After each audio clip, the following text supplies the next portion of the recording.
We enter dialogue or interfaith work for so many different reasons. For me, interfaith work is really about the planet we live on, and that we're surrounded by a diverse community, and that we all have this good responsibility, I think, to know our neighbors, but to do more than just tolerate them. For us, working with young people is taking that moment where they're thinking about who am I in this world and saying it matters that the world is really diverse and that you form your identity within that context of diversity.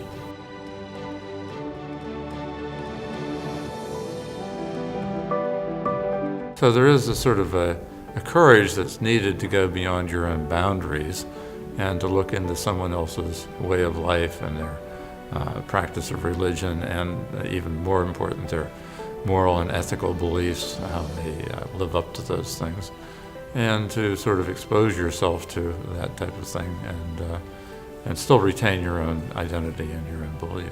People were really curious and they asked tons of questions, and that was really new to me. Usually people just shy away from things they don't know and things they might be uncomfortable with, but people here really ask questions and want to get to know what they don't know. Freshman year, when I first started this program, I was the one who was just sitting in the corner, just listening, not participating, but I really grew with it, and I learned that it's really important to talk about things, and it's really important to understand before you are able to participate in conversations. We are very diverse from all around in the city and the region. We have Muslims and Hindus and Buddhists here that were not here 30 years ago. They enrich our lives, they enrich our city, and in order to be good friends with them and to welcome them as full citizens, we need to know what motivates them and what their religious values are, as well as our own. You have to learn how to listen, first of all. You have to learn how to understand. And doing that, you really come away with a wonderful change of spirit within oneself, if you're not afraid of the dialogue. In this kind of situation, you're learning about more than politics and religion. You're learning about us, all of us in society, who needs to hear each other before you make a decision about the other.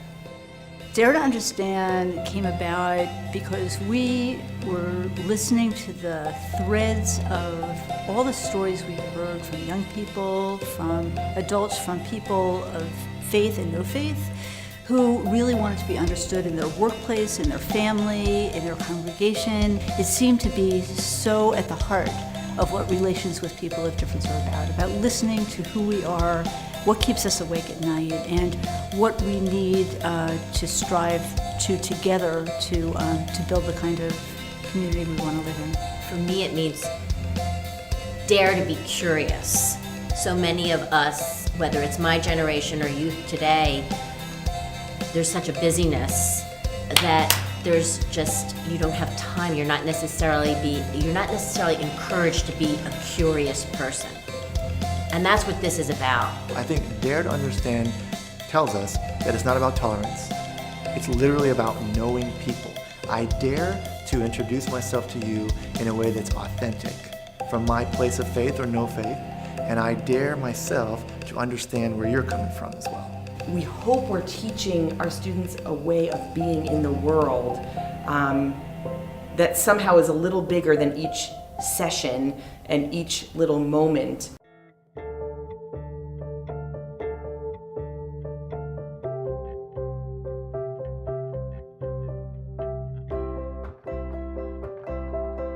It's not the quantity, it's the quality. And when you see groups of high school students who are from various faiths meeting fellow students from different faiths for the first time and growing to understand and respect one another, that's when you know that things are working. We believe that all the large things that happen in the world happen because of 1,000 incremental steps taken before the big thing happens. So we like to think we're part of a large group of people, both in this country and abroad, who think that learning about each other is a great way to prevent war and violence. Well, the whole thing is based on love. I mean, without love, you can't create unity. It's not something that's easily quantified. You know, oh, the Interfaith Center is here, and they have added 10 bricks to the building, you know. Rather, what you find is that a community gradually starts opening up, and people begin to interact better with each other.